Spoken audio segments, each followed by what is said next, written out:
guys, it's me again. This is my review for Monday Night Raw, the 9th of January 2012. It started off with Kane coming out. He actually speaks on the mic in the ring this time. He says that John Cena is successful, he's brilliant, he's this, he's that, and the fact that he's all these amazing things should anger us and make us hate him because we don't embrace the hate. He says he wants consequences for not hating.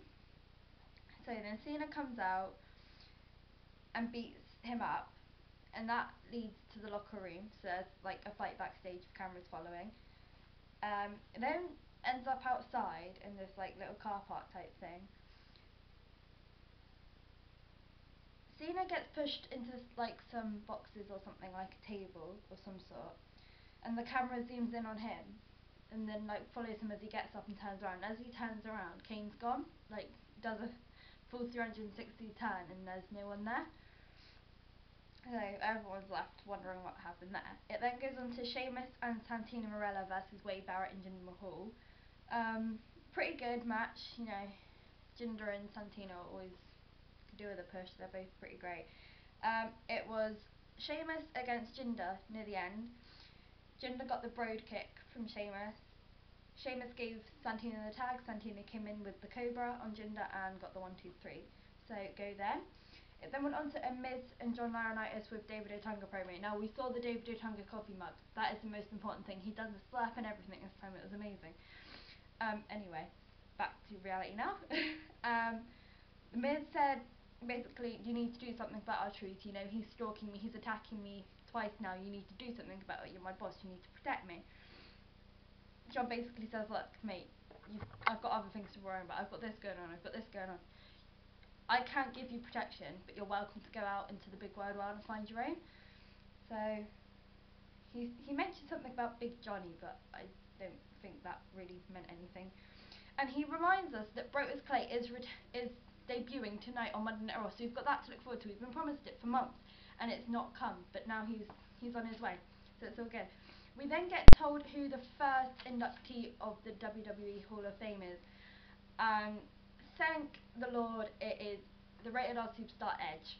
About time too. We all knew it was coming. He's like had the World Heavyweight title like something like 10 times now, like a record or something. Love him to pieces. I'm officially going out to buy his shirt now. Just throwing it out there. But yeah, big go to Edge. Congratulations on him. Then goes to a Royal Rumble promo of a previous match. It was the 1994 Royal Rumble, Bret Hart versus Lex Luger, when they both fall out of the ring at the same time, both feet touch the floor at the same time. The ref can't decide to draw. Looked like a pretty good match. You should go back and watch it, from 1994. Then Brodus Clay comes out, and he gets this huge announcement from the guy whose name I can't remember, the ring announcer. He says, from Planet Funk, the Funkasaurus, Brodus Clay, and then all of a sudden this heavy hip hop / rap type beat comes out, and out come these two chicks like full on dancing, like raving, and then he comes out in this bright red jumpsuit with this mullet and this like top hat type thing. He looks like a 90s pimp, but he can pull it off. And they come down, they're dancing, they're jigging, they get in the ring, do this whole little dance, like routine. Then you find out that he's going against Kurt Hawkins, which I think is a bit of a pointless match. You know, you could put him against someone fairly big because of his size. Like, you could probably put him against Wade Barrett, someone like him, and have a fairly decent match. I suppose he was already in a match, but still, someone to that level.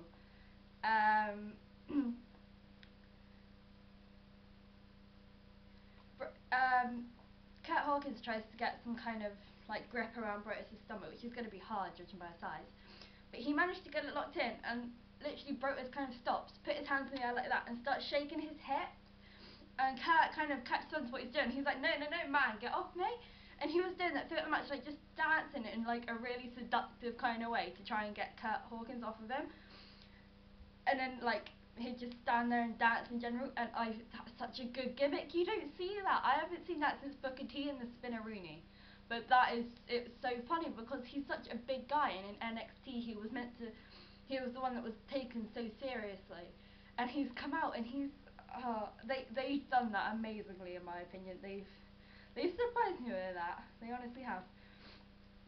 Yeah, Brutus won that by some kind of splash thing, I guess I could call it that. I'm not entirely sure. Some kind of body slam, I think. It then went on to a Zack Ryder promo where he's brushing his teeth. I don't know why he's brushing his teeth at like 7 o'clock at night, but still. And then you find out that he's got a date with Eve Torres. So, go him. Kind of feel a bit sad for Eve. Never mind.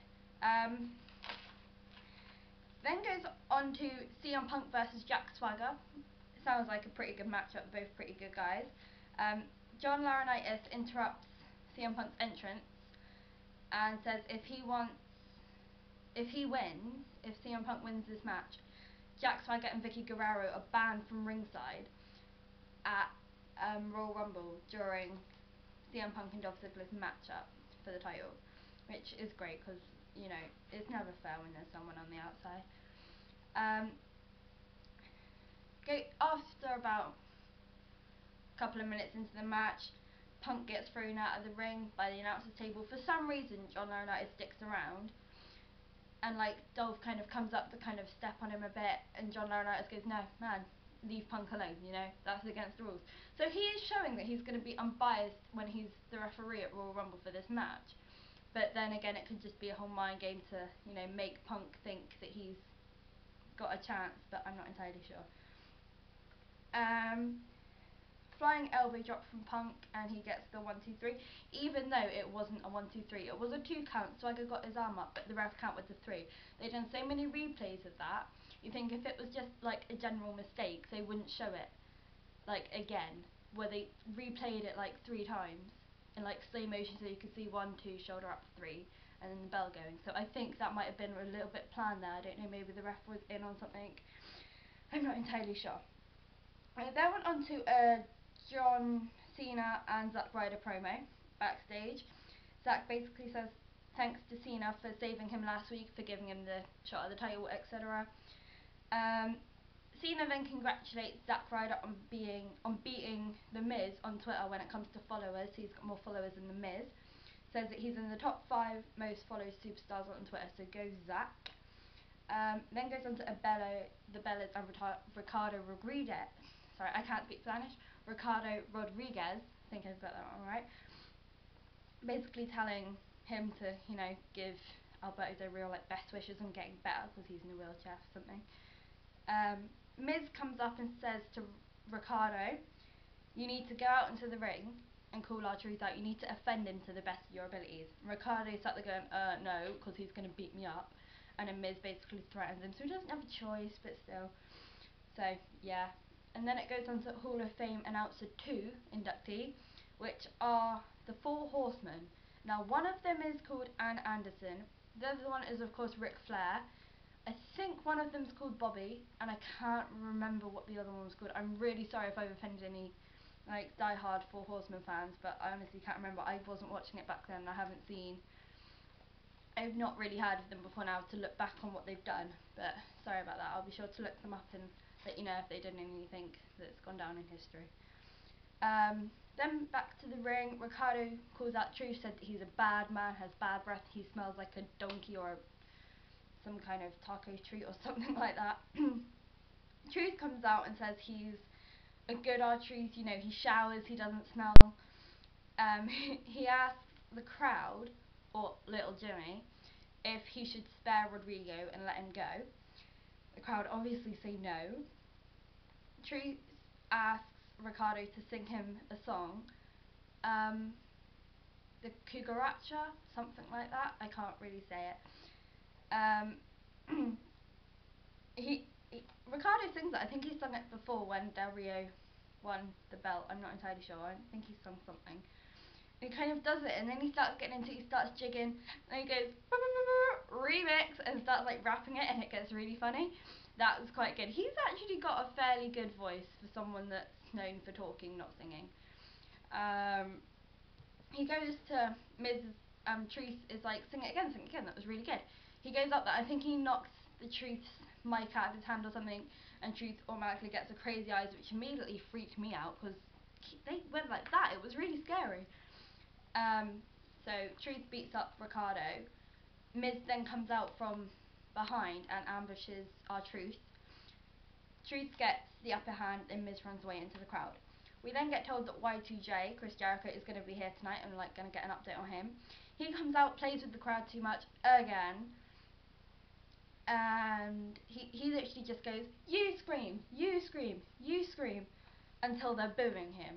And then he starts like fake crying, like he's getting really touched by the amount of cheers and everything. He starts going like that. It's really, really, really bad acting.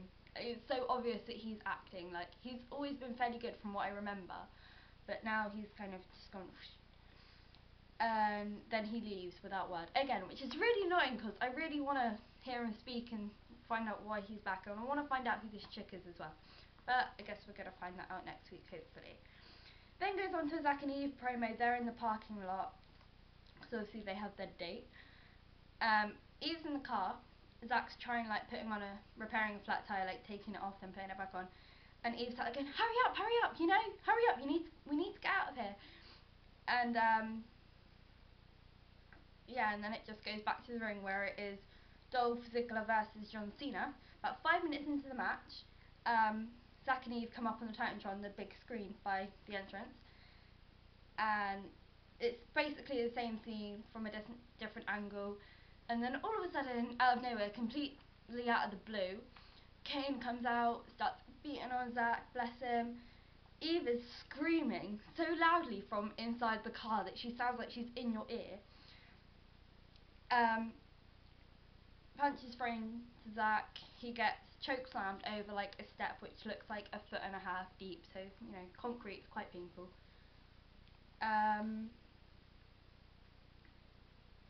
Cena managed to get away from Dolph for long enough to kind of run away and try and help. The minute he walks out the door, he's ambushed by Kane. He's like, from his lower back up, he's kind of hanging over this step type thing where Zack got thrown over. And he's getting suffocated by Kane again, and I don't really know what's going on with the whole suffocating thing. I've not seen it before, and I don't really know why they're doing it, but they are. And then that was that. Yeah, it was an alright episode. It didn't really lead to much, but I think Brodus Clay made it for me, and I think he made the night memorable for a lot of other people. I watched it, I had to rewatch it because I was too busy laughing, I couldn't hear what they were saying. But yeah, that's it. Go back and watch my review of last week's Raw and SmackDown. I'll do SmackDown this week as well. Yeah, that's about it.